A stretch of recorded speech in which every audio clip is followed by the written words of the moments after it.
Masih Pembantu, Bapak Ibu yang terhormat, pada kesempatan kali ini kita berdiskusi saja tentang perencanaan membuat modul ajar dan modul project ya. Sebelumnya izinkan saya untuk memimpin diskusi ini, dan kalaupun ada hal-hal yang ingin ditanyakan silakan langsung saja. Ketika saya berbicara pun boleh langsung memotong ya. Bapak Ibu, di sini ada bahan telaah atau dasar hukum bagaimana kita melaksanakan kurikulum merdeka. Di sini ada dari mulai standar proses, standar isi, standar penilaian, pedoman penerapan kurikulum merdeka, kemudian capaian pembelajaran, profil pelajar Pancasila, kemudian pembelajaran dan asesmen, dan buku digital panduan pengembangan P5. Nah, ini adalah dasar-dasar hukumnya. Bapak Ibu nanti bisa buka, bisa baca, setidaknya minimal nomor-nomornya hafal saja gitu. Kalau misalkan untuk membukanya atau membacanya memerlukan waktu atau telaah yang lumayan menyita waktu juga. Nah, ini sebagai bahan referensi dan dasar hukum dalam penggunaan implementasi kurikulum merdeka. Boleh dilanjut. Nah, kurikulum merdeka dalam konteks pembelajaran ya, sesuai dengan tujuan pendidikan nasional itu sekarang tertuang diejawantahkan dalam profil pelajar Pancasila. Profil pelajar Pancasila jadi terdiri dari beberapa item ya, mulai dari beriman dan bertakwa sampai ke mandiri ya, pendidikan global, bergotong royong, kreatif, gunawan kritis dan mandiri. Nah, ini adalah tujuan pendidikan nasional yang diharapkan tertuang dalam jiwa peserta didik sehingga pelajar peserta didik bisa memiliki nilai-nilai profil pelajar Pancasila. Nah, sebetulnya kalau ditarik kepada keislaman itu sama saja dengan akhlakul karimah juga. Hanya saja pemerintah lebih kepada mendekatkan kepada profil pelajar Pancasila itu sendiri. Kemudian diupayakannya, dilaksanakannya melalui dua kegiatan. Pertama intrakurikuler, yang kedua adalah kokurikuler, yaitu proyek penguatan profil pelajar Pancasila. Nah, di dalam intrakurikuler itu sendiri nanti setiap mata pelajaran harus memuat nilai-nilai profil pelajar Pancasila dalam proses pembelajarannya. Kemudian kalau di pembelajaran itu tidak ada yang namanya project, tapi lebih menekankan kepada pembelajarannya lebih pada project based learning saja. Jadi berbeda sekali, jangan sampai ada anggapan bahwa project profil pelajar Pancasila ada di dalam mapel, tapi dalam proses pembelajaran di kelas ya maksudnya ya. Tapi yang ditekankan ketika dalam proses pembelajaran adalah si guru baik pelajaran apapun lebih kepada project based learning atau pembelajaran berbasis project. Nah, selanjutnya dalam proses pembelajaran dan proyek penguatan profil pelajar Pancasila itu jamnya tidak mengganggu sebetulnya ya. Walaupun di beberapa sekolah masih ada yang menafsirkan bahwa jam saya terkurangi karena adanya proyek, sebetulnya tidak. Contoh pelajaran PAI di sekolah umum itu kan 3 jam. Kemudian di kelasnya 2 jam, 1 jamnya masuk ke proyek. Jadi jangan sampai ketika nanti masuk ke dapodik jamnya 2 jam, itu kesalahan ada di operator. Itu terjadi di beberapa sekolah negeri. Kemudian seperti PKN juga kan jam K13 itu adalah 3 jam. Kemudian implementasi di KM itu adalah 2 jam di kelas, 1 jam lagi di project. Sama mapel lain juga seperti terkurangi 1 jam dari project. Nah, itu tetap kalau di dapodik itu sama ya, jamnya tidak mengubah. Jangan sampai ketika nanti mengikut itu jamnya diubah, yang asalnya 3 jam menjadi 2 jam, tapi tetap diikutnya 3 jam. Hanya saja pelaksananya 1 jam masuk ke proyek profil pelajar Pancasila. Makanya setiap guru yang ada di satuan pendidikan wajib terlibat dalam kegiatan proyek profil pelajar Pancasila. Itu penekanannya seperti itu. Boleh dilanjut. Kemudian proporsi alokasi waktu tinggal proyek ya. Karena kita berada di fase D, Ya, SMP itu satu fase ya, jadi fase D. Sedangkan kalau SD itu 3 fase, yaitu antara fase A, fase B, fase C. Kemudian SMA SMK itu 2 fase, fase E dan fase F ya. Nanti Bapak Ibu juga bisa baca sendiri bagaimana apa itu fase, kenapa di fase-fasekan ya. Sebetulnya istilah-istilahnya berganti istilah saja, hanya saja tidak jauh berbeda dengan K13 ya. Kemudian proyek itu dilaksanakan sekitar 25% dari total JP per tahun ya. Jadi bisa sama kurikulumnya atau sama Bapak Ibu guru sendiri menghitung jumlah jam Bapak Ibu dipotong oleh proyek. Nah, seperti itu. Boleh dilanjut. Nah, seperti ini ya Bapak Ibu. Ini adalah jam di alokasi waktu di kegiatan pembelajaran dan proyek. Nah, seperti yang saya sebutkan tadi, di sini pendidikan agama Islam 2 jam, 1 jamnya kemana, 1 jamnya ada di proyek. Sama semua Bapak juga silakan nanti dikurangi dan selebihnya ada di proyek. Ya. Bagaimana menentukan jam proyek? Ya, proyek itu bisa dengan sistem blok ataupun dengan menentukan satu hari. Misalkan kalau di SPIK itu Jumat itu hanya 1 pelajaran, hanya di jam pertama saja. Bukan jam pertama, jam kedua, jam ketiga keempat berarti ya. Dan selebihnya tidak ada pembelajaran lagi, semuanya difokuskan untuk proyek baik kelas 7, 8 dan 9. Jadi dari sebelum Jumat sampai setelah Jumat itu kegiatan proyek. Jadi kegiatan proyek difokuskan pada hari Jumat untuk di SMPK. Kalau di SMP 3 Cianjur itu saya kebetulan satu kelompok IKN juga, itu sistemnya 1 minggu belajar, 1 minggu proyek. Nah, itu kan kebijakan sekolah masing-masing. Ya, kalau di Islam Kreatif itu khusus ada jam profil proyek Pancasila yaitu di hari Jumat. Nah, itu jadi kembali lagi ke kesatuan masing-masing. Boleh dilanjut lagi? Nah, ini adalah istilah-istilah yang mungkin baru ya, tapi sebetulnya hampir sama saja, hanya perbedaan sedikit saja. Sekarang ada istilah capaian pembelajaran. Kalau di kurikulum K13 itu adalah KIKD. KIKD dirubah menjadi capaian pembelajaran. Perbedaannya di mana? Capaian pembelajaran itu kalau KIKD itu biasanya dalam satu lingkup materi atau satu bab ataupun dalam satu tingkatan saja. Tapi kalau CP itu 1 fase. Jadi selama 3 tahun fase itu harus selesai. Ya gitu. Kemudian tujuan pembelajaran adalah di K13 itu tujuan atau indikator tercapaian pembelajaran. Kalau di kurikulum Merdeka adalah TP istilahnya. Kemudian ada alur tujuan pembelajaran atau ATP atau disebut juga dengan skema pembelajaran, itu disebut dengan silabus di kurikulum yang lama. Kemudian modul pembelajaran, modul proyek itu sama dengan RPP. Kemudian fase itu disebut dengan kelas atau jenjang. Itu adalah istilah-istilah yang sebetulnya tidak jauh berbeda. Kalau saya secara pribadi mengkritisi istilah ini hanya saja untuk brand, untuk menterinya itu sendiri saja. Padahal itu aja gitu. Apalagi kalau misalkan di sekolah-sekolah tertentu mungkin kurikulumnya mau apapun tetap pembelajarannya seperti itu saja. Ya, itu kan sering terjadi seperti itu. Jadi ada sekolah-sekolah tertentu yang mungkin mau kurikulum buatan nanti sebagus apapun, saya ngajar tetap seperti itu. Ya, ada yang seperti itu juga. Nah, itu adalah sesuatu yang mungkin keliru. Kenapa? Karena kalau seperti itu berarti guru itu tidak berkembang, monoton dan tidak ada kreativitasnya. Selanjutnya saya tarik ke belakang, dari filosofi pembelajaran juga sudah sangat berbeda sebetulnya. Dari kurikulum K13 dengan kurikulum Merdeka itu berbeda.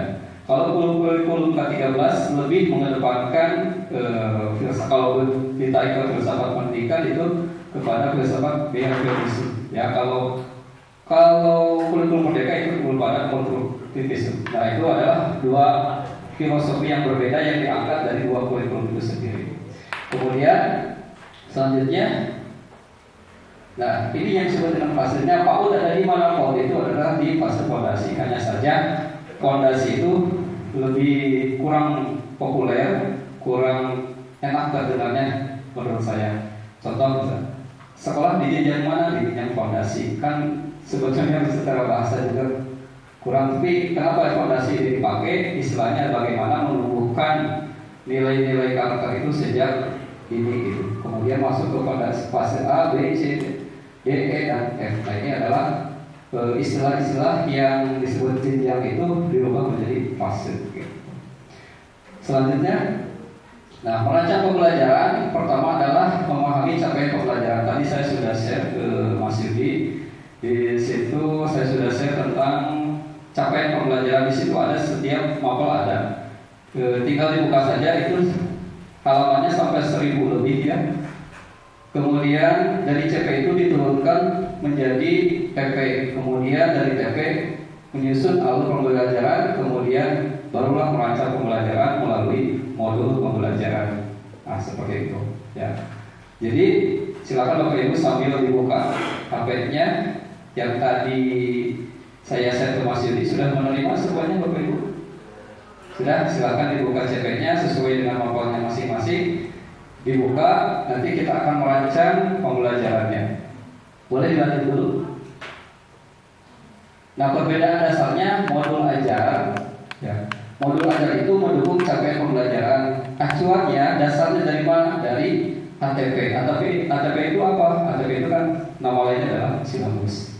Kemudian modul project. Modul project itu dari mana dasarnya? Dasarnya dari mengacu pada profil Pancasila, yaitu dimensi, elemen, dan subelemen. Nanti apa itu elemen dan subelemen nanti kita bahas juga. Kemudian bahan ajar dasarnya dari mana? Dasarnya mengacu pada tujuan pembelajaran atau TP. Nah, ini adalah perbedaan-perbedaan yang berdasar yang harus dipahami oleh Bapak Ibu semua. Boleh dilanjut lagi? Nah, dalam modul ajar sebetulnya tidak jauh berbeda dengan FFP. Ini adalah poin-poin penting yang harus ada dalam membuat modul ajar. Ya, dari informasi umum, ada identitas, kompetensi awal, profil pelajar Pancasila, sarana dan prasarana, target peserta didik, kemudian model pembelajaran, kemudian komponen intinya adalah tujuan pembelajaran, pemahaman bermakna, pertanyaan pemantik, kegiatan pembelajaran, asesmen, pengayaan dan media, refleksi peserta didik, kemudian lampiran itu bisa disesuaikan. Nah, ini adalah komponen yang harus ada dalam modul pembelajaran yang nanti akan Bapak Ibu buat setelah ini, gitu ya. Boleh difoto dulu, nanti disitu Pak. Boleh bantu. Nah, untuk prakteknya kita buat ya. Contohnya di kelas dulu. Nih, saya ambil contoh di Wood. Nah, di sini ya. Ini alur tujuan pembelajaran atau silabus. Ya, ini akan cukup banyak ya. Nah, di sini ada yang namanya capaian per fase. Ya, jadi capaian per fase ini sampai fase D ini selesai, berarti menyangkut kelas 7, 8, 9. Jadi ketika dia belajar PAI, dia itu yang diharapkan adalah seperti ini. Ini sudah bawaan dari pemerintah ya, pasti itu. Kemudian turun ke bawah ada CP elemen. Elemen itu apa? Elemen itu kalau di mapel PAI itu adalah kalau kurikulum lama itu adalah bab ya. Kalau Bapak Ibu membandingkan mapel 1 dengan mapel yang lain pasti akan berbeda. Jadi inilah uniknya kurikulum Merdeka. Kenapa? Karena di kurikulum Merdeka mapel 1 dan mapel yang lain akan berbeda. Ya. Contoh di PAI itu elemennya ada Al-Quran hadis, akidah akhlak, kemudian fikih, kemudian tarikh. Kalau di bahasa Indonesia itu elemennya lebih kepada kompetensi ya. Kemampuan berbahasa, terus kayak menyimak, berbicara, yang gitu-gitu. Ya, menyimak ya dan seterusnya itu berbeda. Nah, setiap mapel pasti berbeda.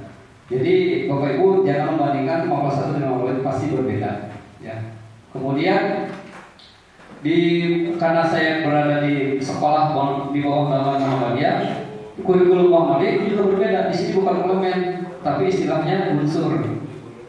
Nah, jadi beda lagi, ya. Kemudian di sini ada CP elemen. Apa yang diharapkan pemerintah dalam belajar Al-Quran hadis ada di sini, dia CP elemen. Tapi tidak semua mapel punya CP elemen. Bukan CP materi ya. Nah, kalau di PA itu ada 3, CP fase, CP elemen, kemudian CP materi, lingkup materi. Di mapel lain beda lagi, ya. Kemudian tadi CP kemudian diturunkan ke CP elemen, kemudian elemennya, kemudian ke lingkup materi, kemudian diturunkan lingkup materinya ke capaiannya apa yang diharapkan dari materi surat Al-Mujadilah, Ar-Rahman dan hadis terkait tentang ilmu pengetahuan. Di sini ada capaian yang diharapkan ketika belajar surat Al-Mujadilah dan surat Ar-Rahman. Nah, di sini. Kemudian diturunkan lagi apa kompetensi yang diharapkan dari belajar lingkup materi ini. Diturunkan dari mana? Dari CP. Nah, CP di sini saya hitamkan menjelaskan, maka kompetensi yang diharapkan adalah 1 menjelaskan, kemudian turun lagi ke bawah membaca, kemudian kompetensi yang diharapkan adalah membaca, kemudian ke bawah lagi ada menghafalkan, ada menyanyikan, kemudian dan seterusnya, ya. Kemudian menampilkan, membaca, memahami, ditarik lagi ke atas. Nah, kemudian kompetensi itu dituangkan dalam kolom kompetensi. Setelah itu, kalau Bapak Ibu sekiranya perlu membuat kode TP, silakan membuat kode TP. Saya buat seperti ini 7.1, 7.2, seterusnya. Kemudian dari kompetensi ini turunkan lagi menjadi tujuan pembelajaran. Nah, tujuan pembelajaran seperti apa? Membaca diturunkan menjadi apa? Peserta didik dapat membaca Quran surat Al-Mujadilah ayat 11 dan Ar-Rahman ayat 33 serta hadis terkait. Terus kemudian lanjut ke asesmen. Asesmennya dibuat. Ketika membaca itu kita mau buat asesmen lewat apa? Misalkan lewat rubrik asesmen. Nah, seperti itu. Jadi atau misalkan pemahaman, memahami. Kemudian diturunkan lagi tujuan pembelajarannya, peserta didik bisa memahami apa. Kemudian asesmennya seperti asesmennya menggunakan pilihan ganda atau esai. Nah, seperti itu. Kemudian di kurikulum Merdeka itu ditekankan Bapak Ibu guru lebih banyak menggunakan rubrik. Kalau Bapak Ibu buka PMM, mau lihat modul-modulnya, itu penekanannya lebih Bapak Ibu guru harus banyak membuat rubrik penilaian. Nah, jadi kenapa asesmen harus disatukan lebih awal? Jadi ketika nanti membuat modul ajar, Bapak Ibu tidak asal membuat asesmen seperti itu. Nah, nanti format ini tidak baku. Bapak Ibu boleh membuat format lain yang menurut Bapak Ibu mudah. Nah, nanti juga kita akan buat ya setelah materi ini selesai gitu ya. Nah, barulah ketika alur pembelajaran ini dibuat, tuangkanlah dalam modul pembelajaran di mana poin-poin modul yang sudah dijelaskan tadi bisa dimasukkan berdasarkan alur tujuan pembelajaran ini. Atau bahasa dulunya adalah silabus. Ini baru 1 lingkup materi dan baru 1 elemen, karena masih banyak. Ini kan belum akidah-akidahnya belum, fikihnya belum, dan seterusnya, termasuk apa lain ya. Jadi tugasnya nanti Bapak Ibu hanya cukup 1 lingkup materi saja ya. Kalau kemarin saya telepon Mas Didi, ternyata di sini belum ada yang pegang buku ya, buku kurikulum Merdeka ya. Nanti yang sudah punya akun PMM bisa masuk ke PMM, lihat bukunya, kemudian bisa buat berdasarkan dari buku itu sendiri. Boleh dilanjut? Selesai ya? Nah, ini terkait modul pembelajaran. Selanjutnya adalah tentang project di PowerPoint.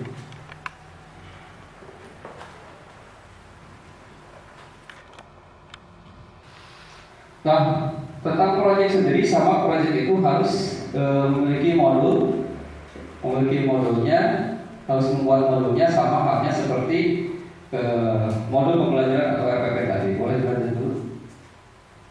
Ya. Nah, profil pada Pancasila ini tujuannya adalah sebetulnya inti dari kenapa adanya proyek, tujuannya adalah untuk menumbuhkan nilai-nilai profil pelajar Pancasila melalui kegiatan proyek. Nah itu. Kemudian selanjutnya, nah proyek pelajar Pancasila itu sendiri adalah kegiatannya di luar jam pembelajaran, makanya disebut kurikuler ya tadi menjelaskan. Jadi ada jam khusus untuk mengadakan kegiatan proyek profil pelajar Pancasila di luar jam pembelajaran. Dan ini juga punya rapotnya. Jadi kalau Bapak Ibu nanti menggunakan kurikulum Merdeka, ada 2 rapot, satu rapot akademik, yang kedua adalah rapot kurikulum rapot profil pelajar Pancasila. Dan itu lumayan berlembar-lembar ya. Banyak meminta waktu juga dan juga menghabiskan banyak kertas juga. Selanjutnya alurnya, kemudian Bapak Ibu membentuk tim fasilitator proyek, kemudian mengidentifikasi tingkat kesiapan satuan pendidikan, kemudian merancang di dimensi, tema, dan alokasi waktu penguatan proyek pelajar Pancasila. Karena kenapa? Karena proyek ini tadi dirancang berdasarkan dimensi, tema, dan alokasi waktu yang sudah ditentukan. Jadi Bapak Ibu silakan berdiskusi dengan sekolahnya, kemudian melibatkan siswa. Kalau memungkinkan melibatkan komite tentang proyek profil pelajar Pancasila. Kalau lihat kondisi sekolah ini, karena ketika membuat proyek itu harus berdasarkan kultur sekolah itu atau kultur lingkungan sekitar sekolah. Kalau saya lihat kan di sini ada kolam, ada sawah dan yang lainnya. Contoh, ketika mengambil tema kewirausahaan bisa misalkan ternak ikan, ya, kemudian itu dijadikan proyek profil pelajar Pancasila. Jangan sampai membuat proyek tapi tidak sesuai dengan kultur atau keadaan di sekolah maupun lingkungan sekitar sekolah. Misal sekolahnya di sini, tapi proyeknya tentang misalkan penyulingan air laut, kan tidak nyambung. Nah, tapi harus sesuai dengan ada yang di sekitar sekolah. Kemudian menyusun modul proyek. Selanjutnya merancang strategi pelaporan hasil proyek. Proyek ini bisa berupa produk, bisa berupa non produk. Artinya bisa produk yang bisa terlihat secara langsung ataupun tidak. Misalkan di sini ingin penguatan karakter, boleh itu dijadikan proyek. Atau misalkan ingin berupa produk, membuat pupuk, membuat minuman, atau misalkan bisa menjual hasil-hasil yang sudah seperti apa di situ, waterboom ya, gitu tadi waterboom. Kolam itu bisa dijadikan ternak, nah itu juga bisa dijadikan sebagai produk yang bisa dijual, ya. Nah itu juga bisa digunakan untuk proyek asalkan Bapak Ibu sudah siap dengan kegiatan proyek tersebut. Selanjutnya, nah tema-tema yang bisa diangkat itu sudah ditentukan oleh pemerintah, hanya saja Bapak Ibu tinggal pandai-pandai untuk subtemanya nanti yang diangkat apa. Misalkan kearifan lokal di sini apa gitu. Kemudian rekayasa teknologi, kalau kita di kreatif menggunakan rekayasa teknologi, kemudian membuat proyek pupuk ya, pupuk dari sampah gitu, kita dijadikan pupuk. Kemudian kewirausahaan, kemarin kita sudah membuat minuman. Kemudian Bhinneka Tunggal Ika ini terhalang karena gempa ya, insya Allah nanti kita akan laksanakan juga. Kemudian bergaya berkelanjutan itu tentang kemarin sudah selesai adalah tentang PSPL, peduli sampah, peduli lingkungan. Kemudian bangunan jiwa warga, suara demokrasi kita sudah melaksanakan dengan pemilihan ketua OSIS atau ketua IPN. Kemudian suara demokrasi, kemudian kebudayaan itu khusus untuk di SMK. Nah ini tema-tema yang Bapak Ibu silakan nanti diimplementasikan di sekolahnya masing-masing. Boleh dilanjut? Nah, dalam proyek profil Pancasila jangan melihat takut gagal atau enggak, karena inti dari proyek itu bukan masalah sukses atau tidak, tapi yang dilihat adalah proses selama kegiatan proyek itu sendiri. Apakah nilai-nilai profil pelajar Pancasila itu tumbuh tertanam enggak sama anak-anak atau peserta didik tersebut. Kalau misalkan setelah proyek selesai kemudian perilaku anak itu masih seperti biasa-biasa saja, berarti proyeknya itu betul-betul gagal. Jadi jangan lihat hasil produknya, tapi lihat nilai-nilai yang tertanam pada anak itu muncul atau tidak, kolaborasinya, mandirinya, beriman bertakwanya muncul tidak. Kalau selama proyek itu kita awali dengan berdoa, apakah ketika dua proyek anak itu suka berdoa atau tidak? Nah, itu yang diharapkan oleh pemerintah, bukan hasil proyeknya. Ya, hasil proyek itu hanya plus dari kegiatan proyek itu sendiri. Boleh dilanjut? Ya, ini adalah hal-hal yang harus ada dalam modul proyek program Pancasila. Bapak Ibu bisa baca di sini ada informasi umum, kompetensi inti, kemudian lampiran. Sama di proyek itu sendiri harus ada yang namanya asesmen. Bapak Ibu, asesmen itu sesuatu yang harus ada, baik itu di dalam proses pembelajaran maupun di kegiatan proyek harus ada asesmen.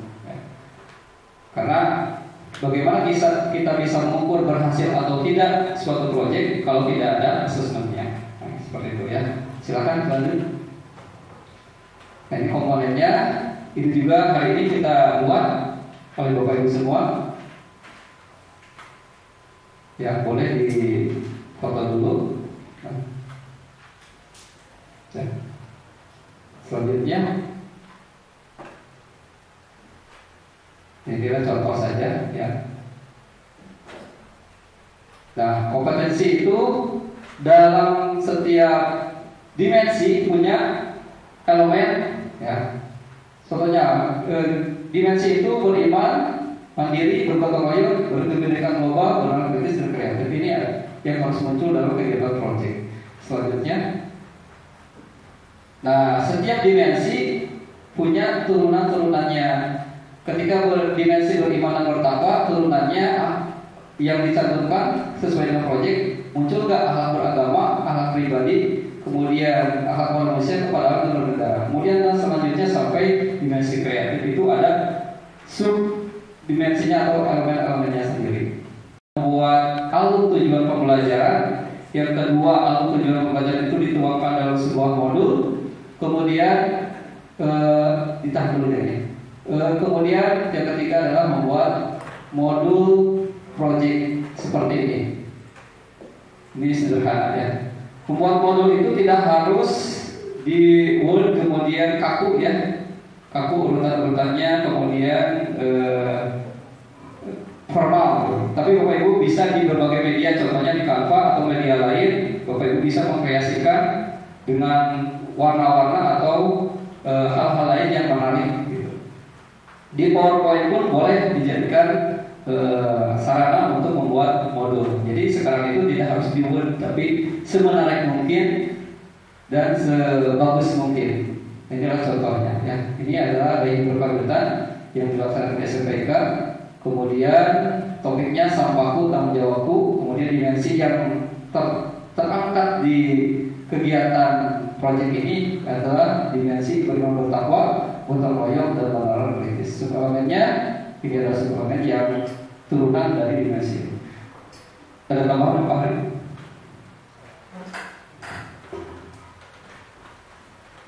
Silakan sambil dibuka classroom-nya sambil dikerjakan. Di situ juga saya untuk ATP itu juga sudah ada contohnya. Ya. Kemudian modul project juga sudah ada contohnya. Boleh mengadaptasi, boleh buat sendiri.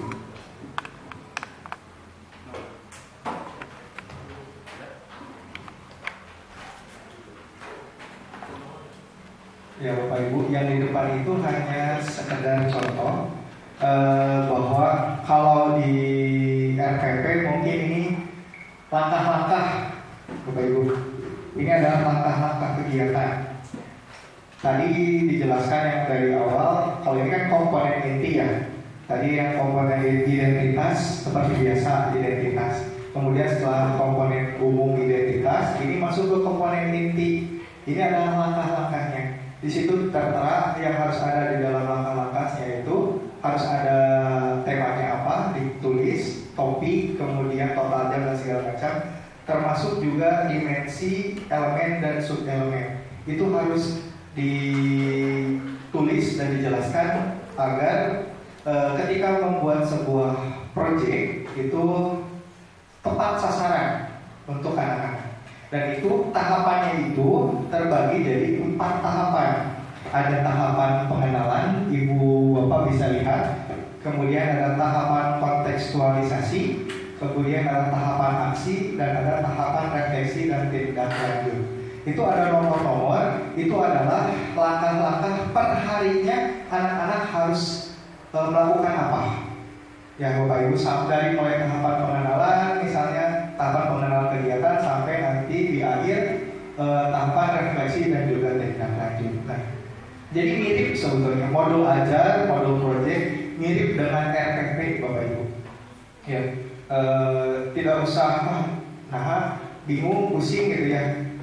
Kalau Bapak Ibu sudah terbiasa dengan RPP, maka di dalam modul pembuatan modul project maupun modul ajar sudah jelas Bapak Ibu. Boleh di next.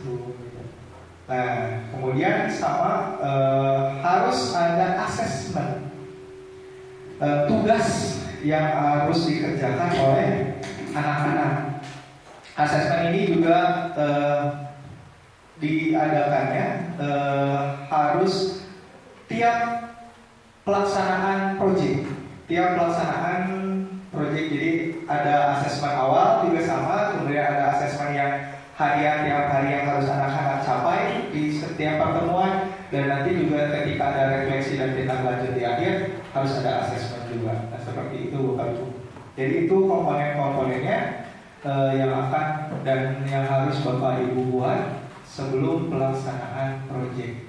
Jadi tidak hanya seremonial saja proyek itu, tapi administrasinya pun tertib agar semuanya nanti ketika Bapak Ibu melaksanakan kurikulum Merdeka sudah rapi seperti itu Bapak Ibu.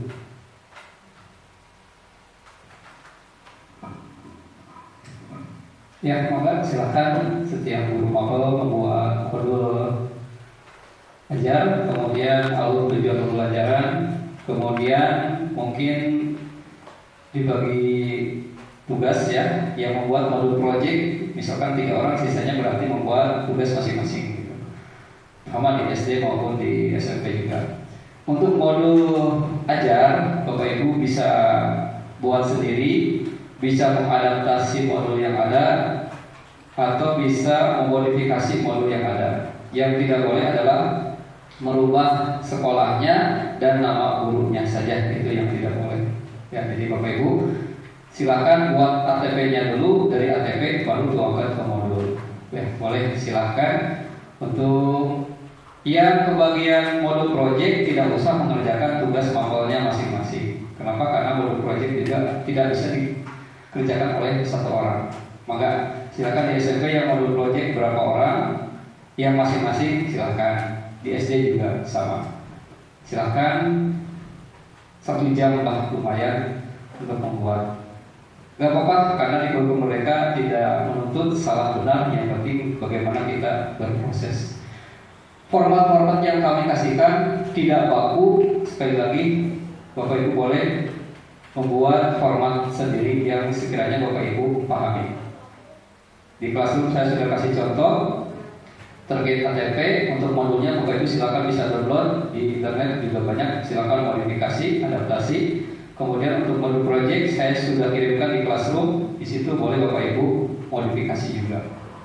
Silakan.